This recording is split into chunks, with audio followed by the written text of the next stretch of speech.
Hi friends, welcome back for the second lecture, which is just a continuation of the first lecture. Now, in our first lecture, we were discussing about some of the very primary aspects of environment, and in that we saw that we divided the environment into the physical environment as well as the cultural environment.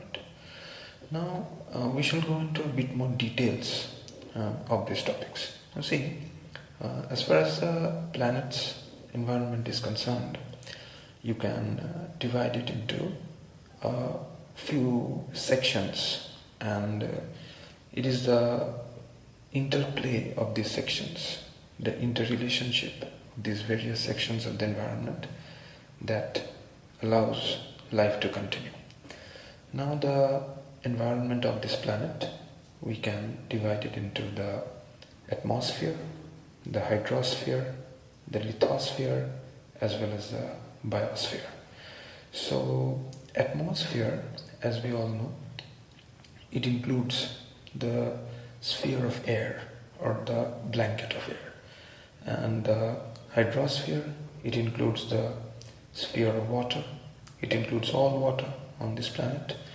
Then comes the lithosphere, which will include the sphere of rocks and soil, and lastly will come the biosphere, which will include the sphere of life. So in this context, let us continue our discussion with some very basic aspects of the Earth's atmosphere.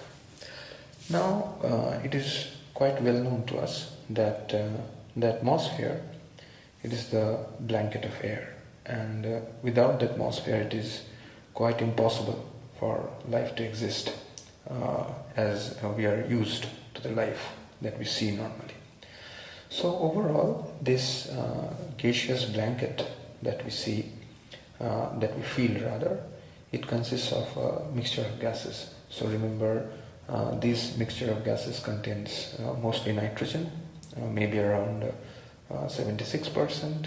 It contains oxygen, maybe around 21%. Then it contains carbon dioxide, which is a very well-known greenhouse gas. It contains methane, that is also a well-known greenhouse gas. It contains ozone, which is supposed to protect us from the harmful UV ultraviolet rays of the sun. Now, apart from that, the atmosphere also contains various dust particles, water vapor, and a whole set of inert gases. And these inert gases, the term inert, it simply means the unreactive or the non-reactive gases. Now these non-reactive gases, they primarily include helium, neon, argon, radon, xenon, krypton, etc., etc. So before we move into the details of the atmosphere, in very brief, let us just try to understand the importance of these various atmospheric gases, say starting with nitrogen. Now, as we all know that nitrogen is a very essential gas necessary for synthesizing proteins. So we know that proteins are made up of amino acids, and these amino acids invariably contain nitrogen. Now apart from that, nitrogen also moderates the combustion activity of oxygen. And if we talk of oxygen, we know that oxygen is a very, very primary gas which is needed for respiration of aerobic beings. So those who require oxygen, without oxygen it would be impossible for them to respire. And so it is oxygen that makes aerobic life possible on this planet. Coming down to carbon dioxide now, we all know that one of the most basic products of aerobic respiration is carbon dioxide, and in the modern day world, carbon dioxide is considered to be a villain as far as global warming is concerned. So, but please remember that carbon dioxide is also needed by green plants to carry out their photosynthetic activity, and it is carbon dioxide which maintains the greenhouse effect. Now remember, it is due to greenhouse effect that the Earth's surface temperature is around say 15 to 16 degrees centigrade, which is hospitable for life. So carbon dioxide is not always a villain. It has some beneficial aspects also, but the excess carbon dioxide that is being released today due to various human activities, it is definitely contributing to what we say global warming, or the unnecessary rise of the Earth's temperature, or which is sometimes also referred to as enhanced greenhouse effect. Now moving on to the next essential gas of the Earth's atmosphere, that is ozone. So you pretty well know that ozone primarily occurs in the stratosphere of the atmosphere, and this gas essentially protects us from the ultraviolet rays of the sun. Now, as far as these ultraviolet rays are concerned, ozone is mainly concerned with protecting us from the UVB, or the ultraviolet biologicals, and these ultraviolet biologicals can cause mutations, cancers, chromosomal aberrations, etc. So the ozone, as we can say that it's like an umbrella which allows the soft radiations of the sun to fall on the creatures of this planet, thereby making sunlight comfortable and enjoyable. Apart from that, our atmosphere definitely contains water vapor, and it is this water vapor which will ultimately help in cloud formation, rain, various forms of precipitation, and also remember that water vapor is a greenhouse gas as well, so it also helps in maintaining the surface temperature of the planet at hospitable levels. So lastly, we can talk about the dust particles, and these dust particles, as you know, that they are in various forms and various sizes, and they primarily help as condensation nuclei. So it is around these dust particles that moisture will condense, and that will help in the formation of clouds, and it is these clouds which will ultimately come down as rain. So that was about the very basics of the composition of the atmosphere. Now let us try to divide the atmosphere into the various layers, sections, segments, whatever you may call, and depending on the atmospheric composition, that is whether the composition is kept fixed or whether the composition varies, the atmosphere is divided into the homosphere as well as the heterosphere.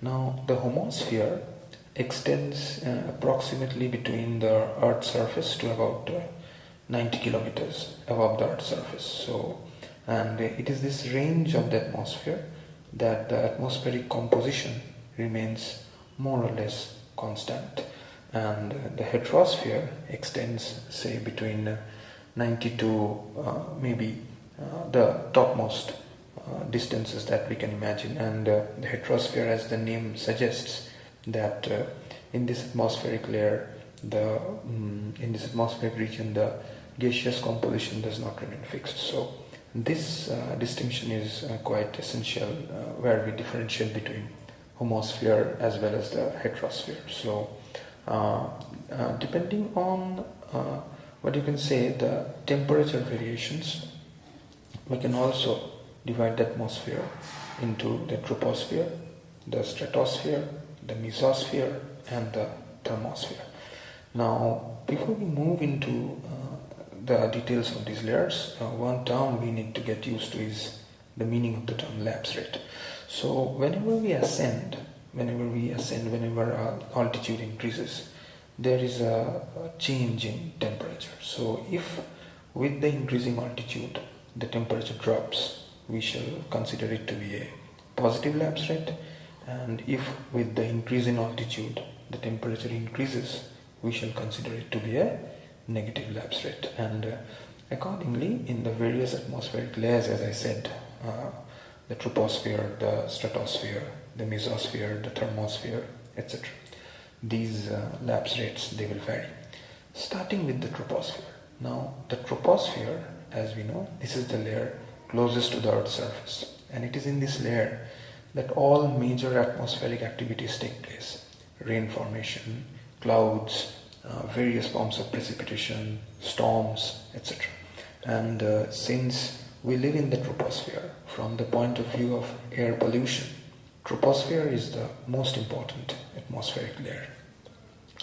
Now in this troposphere, which extends to say about from the Earth's surface to maybe around the height of 11 kilometers above the Earth's surface, and there are seasonal fluctuations. The tropospheric height also varies in the equator, around the poles, etc. But remember that more or less the approximate height is between 0 to 11 kilometers above the Earth's surface.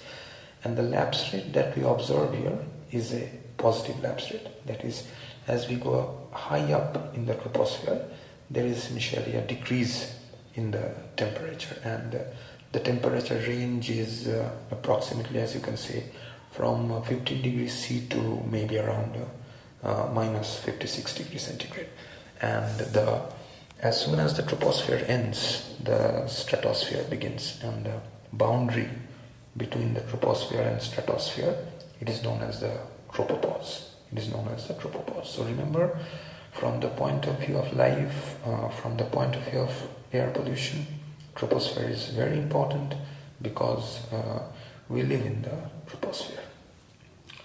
The next layer which we can talk of is the stratosphere, which extends between, say, about 11 kilometers to about 50 kilometers above the Earth's surface, and it is in this stratosphere that we find the ozone gas. As we have discussed previously, that ozone is necessary to shield us from the harmful ultraviolet biological rays of the sun. Now remember, the troposphere is quite a happening layer. It's not still, it's not quiescent, but whenever we talk of the stratosphere is quite a quiescent layer. It's still, it's calm, etc. And the ozone in the stratosphere constantly acts like an umbrella, and this stratosphere which we are referring to, the lapse rate that we observe here is a negative lapse rate. That is, as we go higher up in the stratosphere, the temperature increases. And that is, say, maybe between minus 56 degrees centigrade to it increases to about minus 2 degrees centigrade. Now the boundary between the stratosphere and the mesosphere is known as the stratopause. It is known as the stratopause. The next atmospheric layer that we will come across is the mesosphere, and again in the mesosphere, remember, we will experience a positive lapse rate. That is, the temperature is going to dip again, and the temperature range in the mesosphere is between minus 2 to about minus 92 degrees centigrade. And in the mesosphere, we will find the various atoms in their charged conditions, the various atoms in their charged conditions, the various ions, and the height of the mesosphere, it extends between maybe, say, 50 kilometers to about 85 kilometers above the Earth's surface, and it is in fact the coldest region of the atmosphere. And remember, between an altitude of 100 kilometers to about 300 kilometers, in this region of the atmosphere, there are various ions, various gaseous ions present, and because of the presence of these gaseous ions, this region of the atmosphere is known as the ionosphere, and the ionosphere plays a very essential role in radio transmission. So keep these things in mind when you are preparing your chapters. So lastly, we shall come to the thermosphere, and the thermosphere, it is supposed to be the hottest region of the atmosphere. It extends between say around 85 kilometers to 500 kilometers above the Earth's surface, And again in the thermosphere we will experience what you can say a negative lapse rate. That is, the temperature will increase. So the temperature generally increases from minus 92 degrees centigrade to about say 1200 degree centigrade. So this was all about the various atmospheric layers. So just remember, depending on the composition, we divided the atmosphere into the homosphere and heterosphere, and depending on these temperature fluctuations, lapse rates, etc., we divided the atmosphere into troposphere, stratosphere, mesosphere, as well as the thermosphere. That concludes the second lecture.